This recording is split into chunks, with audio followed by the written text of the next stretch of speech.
Hello positive souls, welcome to spiritual healing tarots. നിങ്ങൾക്ക് എല്ലാവർക്കും ഈ ചാനലിലേക്ക് സ്വാഗതം. ഇന്നത്തെ നമ്മുടെ ഒരു ഷോർട്ട് വീഡിയോ ആണ്. ടാരറ്റ് കാർഡ് റീഡിംഗ് ഫേക്ക് ആണോ റിയൽ ആണോ എന്നുള്ളത്. കാരണം കഴിഞ്ഞ ദിവസം ഞാൻ ജസ്റ്റ് ഒരു വീഡിയോ കണ്ടിരുന്നു, ഷോർട്ട് വീഡിയോ ആയിരുന്നു.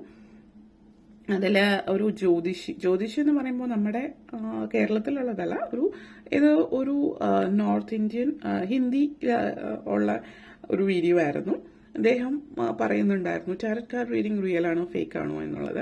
അപ്പോൾ അതിലേക്ക് കടക്കുമ്പോൾ അദ്ദേഹം പറയുന്നത് നിങ്ങൾക്ക് അത് മനസ്സിലാക്കാൻ പറ്റുന്ന അദ്ദേഹം പറഞ്ഞ ലോജിക്കാണ്. അതായത് ഒരു റീഡിങ്സ് എടുക്കുമ്പോൾ ഇപ്പോൾ ഞാൻ 2 കാർഡ്സ് ഇവിടെ വെച്ചിട്ടുണ്ട്. നമ്മളൊരു റീഡിങ്സ് ചെയ്യുമ്പോൾ നമ്മൾ കാർഡ്സ് ഫസ്റ്റ് ഒരു റീഡിംഗ് ചെയ്യുമ്പോൾ നമ്മൾ ഒരു കാർഡ്സ് നിങ്ങൾക്ക് ലഭിച്ചു. അത് കഴിഞ്ഞ് നിങ്ങൾ ആ ഒരു സെയിം റീഡിംഗ് കുറച്ച് ദിവസങ്ങൾക്ക് ശേഷം വീണ്ടും ചെയ്യുന്നു എന്നുള്ളത്. അത് ചെയ്യുമ്പോൾ നിങ്ങൾക്ക് സെയിം കാർഡല്ല വരുന്നത് എങ്കിൽ നിങ്ങൾക്ക് സെയിം കാർഡല്ല ഇപ്പോൾ വന്നിരിക്കുന്നത്, അതിനർത്ഥം ടാരറ്റ് കാർഡ് റീഡിംഗ് ഫേക്ക് ആണ് എന്നുള്ളതാണ്.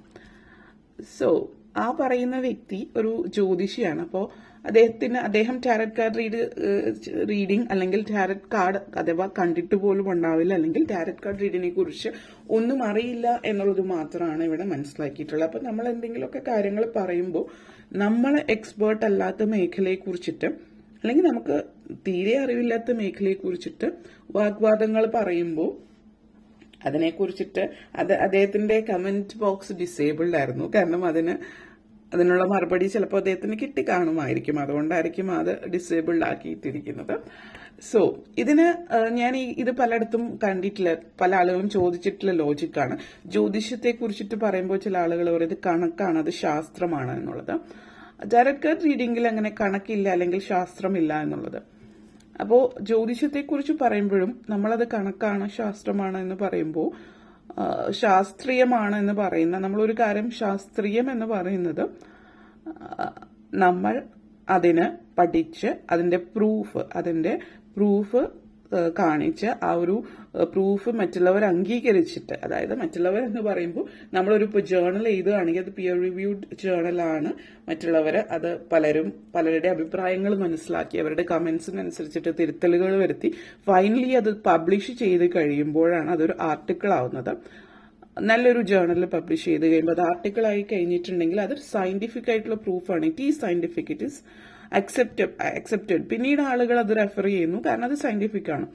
നമ്മൾ ഇതുവരെ അസ്ട്രോളജിയിൽ സയന്റിഫിക് ആയിട്ട് ഇന്ന കാര്യങ്ങൾ ശരിയാണ് എന്നുള്ള രീതിയിൽ ഒന്നും പ്രൂവ് ചെയ്തിട്ടില്ല. സോ സയന്റിഫിക് എന്ന് നമ്മൾ അവകാശപ്പെടാൻ പറ്റുന്ന ഒരു കാര്യം ഇത് സയന്റിഫിക്കലി പ്രൂവ് ചെയ്താൽ മാത്രമാണ്. ടാരറ്റ് കാർഡ് റീഡിങ്ങിനും സയന്റിഫിക് ആയിട്ടുള്ള പ്രൂഫ് എന്നുള്ള രീതിയിൽ ചെയ്യുന്നില്ല. ഇത് രണ്ടും വിശ്വാസങ്ങളാണ്. So if you believe it happens, നമ്മൾ പറയുമല്ലോ manifestation, if you believe it happens എന്നുള്ളത്. പിന്നെ അസ്ട്രോളജി ബേസിസിൽ പല കണക്കുകളുണ്ട്. ആ ഒരു കണക്കുകളുടെ ആധാരങ്ങളും അടിസ്ഥാനങ്ങളും പ്രൂഫ്സും സിറ്റുവേഷൻസ് ചേഞ്ച് ചെയ്തിട്ടുണ്ട് അനുസരിച്ചിട്ടുള്ള മാറ്റങ്ങൾ നമ്മൾ സ്ഥാപിച്ചിട്ടില്ല. അതുപോലെ തന്നെയാണ് റീഡിംഗ്. പിന്നെ ആദ്യം പറഞ്ഞ ചോദ്യത്തിനുള്ള ഉത്തരം നമുക്ക് പറയാം. ഫസ്റ്റ് വന്നിരിക്കുന്ന ഡെവിൾ എനർജിയാണ്, സെക്കൻഡ് വന്നിരിക്കുന്നത് 10 of Wands ആണ്. അപ്പോൾ നിങ്ങൾ ആദ്യം എടുത്തപ്പോൾ ഈ ഒരു കാർഡാണ് വന്നിട്ടുള്ളത്, ഒരു 2 ആഴ്ച കഴിഞ്ഞപ്പോൾ ഈ ഒരു കാർഡാണ്. നിങ്ങൾക്ക് എന്താണ് തോന്നുന്നത്? രണ്ടും സെപ്പറേറ്റ് കാർഡ്സ് ആണ്. സോ മീനിങ് ചേഞ്ച് ആവുന്നുണ്ടോ ഇല്ലയോ എന്നുള്ളത്. പിന്നെ ചില ആളുകൾ റീഡിങ്സ് അല്ലെങ്കിൽ ടാരറ്റ് കാർഡ് റീഡിംഗ് പഠിച്ചിട്ട് ചെയ്യുന്നവരുണ്ട്, അല്ലെങ്കിൽ ടോട്ടലി നമ്മൾ അസ്ട്രോളജിയും അതുപോലെ തന്നെയാണ്, അസ്ട്രോളജിയും പഠിച്ചിട്ട് വന്ന് ചെയ്യുന്നവരുണ്ട്. ചിലപ്പോൾ പാരമ്പര്യമായിട്ട് അറിവുള്ളവർക്ക് കുറച്ച് കാര്യങ്ങൾ കൂടുതൽ അറിയാമായിരിക്കും, അല്ലെങ്കിൽ അല്ലാത്തവർക്കും ചിലപ്പോൾ കൂടുതൽ അറിയാമായിരിക്കും. ആ ഒരു വ്യക്തിയിൽ ഒരു ഇൻറ്റ്യൂഷൻ അനിവാര്യമാണ്. ടാരറ്റ് കാർഡ് റീഡിംഗ് ആയാലും അസ്ട്രോളജി ആയാലും മറ്റ് എന്തെങ്കിലും ഡിവിനേഷൻ മെത്തേഡ്സ് നമ്മൾ ചെയ്യുന്നുണ്ടെങ്കിൽ there is A need for ആ ഒരു വ്യക്തിയിൽ ഒരു ഇൻറ്റ്യൂട്ടീവ് എനർജി സ്ട്രോങ് ആയിട്ടുണ്ടായിരിക്കണം. ക്ലെയർവോയന്റ് ആയിരിക്കാം, അങ്ങനെ എന്തും ആവാം. അത് ഒരു വിശ്വാസമാണ് എഗെയിൻ ഐ വുഡ് സേ. പിന്നെ കാർഡ്സിലേക്ക് വരുമ്പോൾ നമ്മൾ ഒരൊറ്റ കാർഡ്സിന്റെ ബേസിസിൽ അങ്ങനെ റീഡിങ്സ് ചെയ്യാറില്ല. യെസ് ഓർ നോ ചോദ്യങ്ങൾക്ക് ഒഴിച്ച്. യെസ് ഓർ നോ ചോദ്യങ്ങളായിട്ട് ആരും ഇതുവരെ എന്നെ സമീപിച്ചിട്ടില്ല പേഴ്സണൽ കൺസൾട്ടേഷന്. ഒന്ന് ഡീറ്റെയിൽ ആയിട്ട് അതിനെക്കുറിച്ച് കൂടുതൽ അറിയേണ്ടി വരും. അപ്പോൾ നമ്മൾ കൂടുതൽ കാർഡ്സിന്റെ ബേസിസിലാണ്.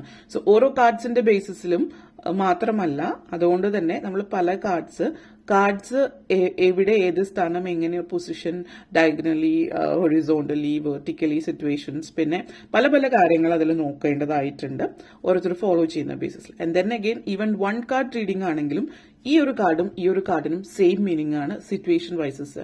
ഇപ്പോൾ ഒരാളുടെ കാർഡ് റീഡിംഗ് ഞാൻ ചെയ്യുന്നത് അയാളുടെ എനർജി ബേസിസിലാണ്.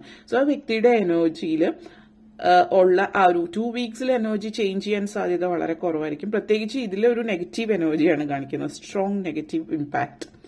അപ്പോൾ ആ വ്യക്തിയുടെ ചോദ്യത്തിനനുസരിച്ചിട്ട് ഉത്തരങ്ങൾക്ക് വ്യത്യാസം ഉണ്ടാവും. സെയിം കാർഡാണ് ചൂസ് ചെയ്യുന്നതെങ്കിലും ചിലപ്പോൾ ഇത് വെൽത്തിനെ കുറിച്ചിട്ടായിരിക്കും, ചിലപ്പോൾ റിലേഷൻഷിപ്പ് ആയിരിക്കും, ചിലപ്പോൾ മറ്റെന്തെങ്കിലും ആയിരിക്കും. അപ്പൊ അതിനനുസരിച്ചിട്ട് ചോദ്യത്തിനും ഉത്തരത്തിനും അതിനനുസരിച്ചിട്ടുള്ള ചോദ്യമാണെങ്കിൽ അതിനനുസരിച്ചിട്ടാണ് ഉത്തരം വരുന്നത്. ഈ സെയിം കാർഡാണ് എടുത്തിട്ടുണ്ടെങ്കിൽ ഉത്തരങ്ങൾക്ക് ഇഫ് ദാറ്റ് ആ ഒരു റീഡർ ആ ഒരു വ്യക്തി ഇൻഡ്യൂട്ടീവ് ആണ്, കഴിവുകളുള്ള ഒരാളാണെങ്കിൽ answers wouldn't change, cards may change. അതിന് ഒരു കാർഡിന് ഒരൊറ്റ മീനിങ് മാത്രമേ ഉള്ളൂ എന്ന് ചിന്തിക്കുന്ന ഒരു വ്യക്തി ആകുമ്പോഴാണ് ആ ഒരു പ്രശ്നം. കാരണം ഒരൊറ്റ കാർഡിന് പല പല അർത്ഥങ്ങളുണ്ട്. ആ ഒരു സിറ്റുവേഷൻ അനുസരിച്ചിട്ട് അത് ഇന്റർപ്രറ്റ് ചെയ്യാനുള്ള ഒരു ടാരറ്റ് കാർഡ് റീഡറിന്റെ കഴിവിനെയാണ് അവിടെ നോക്കേണ്ടത്.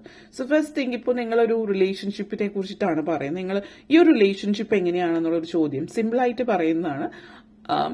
ഈ ഒരു കാർഡിൽ ദിസ് റിലേഷൻഷിപ്പ് നിങ്ങളുടെ ലൈഫിൽ ഈ ഒരു റിലേഷൻഷിപ്പ് കൊണ്ട് നിങ്ങൾക്ക് നെഗറ്റീവ് എനർജീസ് ആണ് ആ റിലേഷൻഷിപ്പിൽ സൂചിപ്പിക്കുന്നത്. ആ വ്യക്തിയിൽ നിങ്ങൾ പുറത്തേക്ക് കടക്കുക എന്നുള്ളതാണ്. ആ ഒരു വ്യക്തി വളരെയധികം നെഗറ്റീവ് എനർജീസ് ആണ് നിങ്ങൾക്ക് തരുന്ന. ആ റിലേഷൻഷിപ്പ് മുന്നോട്ടേക്ക് കൊണ്ടുപോയാൽ നിങ്ങളുടെ ജീവിതത്തിൽ ഒത്തിരി നെഗറ്റിവിറ്റീസ് വരും എന്നുള്ളൊരു എനർജിയാണ് ഈ ഒരു റീഡിംഗിൽ നമ്മൾ പറയാം. ഈ സെയിം ഡിഫറെന്റ് കാർഡാണ് ഇവിടെയും സെയിം എനർജിയാണ് വന്നിരിക്കുന്നത്. ആ ഒരു വ്യക്തിയുമായിട്ടുള്ള റിലേഷൻഷിപ്പായിട്ട് മുന്നോട്ടേക്ക് പോകാതിരിക്കുക, നിങ്ങൾക്ക് ആ ഒരു റിലേഷൻഷിപ്പിൽ നിന്ന് പുറത്ത് കിടക്കേണ്ടുന്ന സമയമായിരിക്കുന്നു. Get out of that relationship. ആ റിലേഷൻഷിപ്പ് നിങ്ങൾക്ക് പോസിറ്റിവിറ്റി ഒന്നും തരുന്നില്ല എന്നുള്ളൊരു സിമിലർ മെസ്സേജ് തന്നെയാണ് ഇവിടെ കാണിക്കുന്നത്. അപ്പോൾ സെയിം എനർജീസും different cards, but energies are same. നിങ്ങളുടെ എനർജി ബേസിസിലാണ് നമ്മൾ റീഡിങ്സ് ചെയ്യുന്നത്. ആൻഡ് കാർഡ്സ് എന്ന് പറയുന്ന പലരും ടാരോ കാർഡ് റീഡർ എന്ന് പറയുമ്പോൾ നമ്മൾ ഇവിടെ പറയുന്ന ഇൻറ്റ്യൂട്ടീവ് റീഡർ എന്നുള്ളത്. കാരണം cards are just A medium. Cards ഒരു മീഡിയം മാത്രമാണ് ആ ഒരു ഫ്ലോ കൊണ്ടുവരാൻ വേണ്ടിയിട്ട്. ബട്ട് അതിന് അതീതമായിട്ടാണ് റീഡിങ് ചെയ്യുന്നത്. അപ്പോൾ കൂടുതലായിട്ട് അതിനെക്കുറിച്ചിട്ട് അറിയുന്ന ആളുകൾ ഉണ്ടാവാം. കാണാതെ പഠിച്ചിട്ടുള്ള അറിവിനെ കുറിച്ചിട്ടല്ല നമ്മൾ പറഞ്ഞ പല കാര്യങ്ങളും നമ്മൾ പഠിക്കുന്നത് പ്രകൃതിയിൽ നിന്നുമാണ്, ആ ഒരു യൂണിവേഴ്സിൽ നിന്നാണ്. എന്തായാലും ഞാൻ ഡീറ്റെയിൽ ആയിട്ട് ഇതിലേക്ക് കടക്കുന്നില്ല. ആ ഒരു വീഡിയോ കണ്ടപ്പോൾ ചില ആളുകളിലെങ്കിലും ആ ഒരു സംശയം ഉണ്ടായിട്ടുണ്ടാവാം. അപ്പൊ അതുകൊണ്ട് ജസ്റ്റ് ആ ഒരു ചെറിയൊരു വീഡിയോ ചെയ്തു എന്ന് മാത്രം. ഓക്കെ, അപ്പോൾ നിങ്ങൾക്ക് എല്ലാവർക്കും വീഡിയോ ഇഷ്ടപ്പെട്ടു എന്ന് വിശ്വസിക്കുന്നു. ഇഷ്ടമായെങ്കിൽ ലൈക്ക് ചെയ്യാനും ഷെയർ ചെയ്യാനും കമന്റ് ചെയ്യാനും സബ്സ്ക്രൈബ് ചെയ്യാനും മറക്കരുത്. ഓക്കെ, എല്ലാവർക്കും ബിഗ് താങ്ക് യു.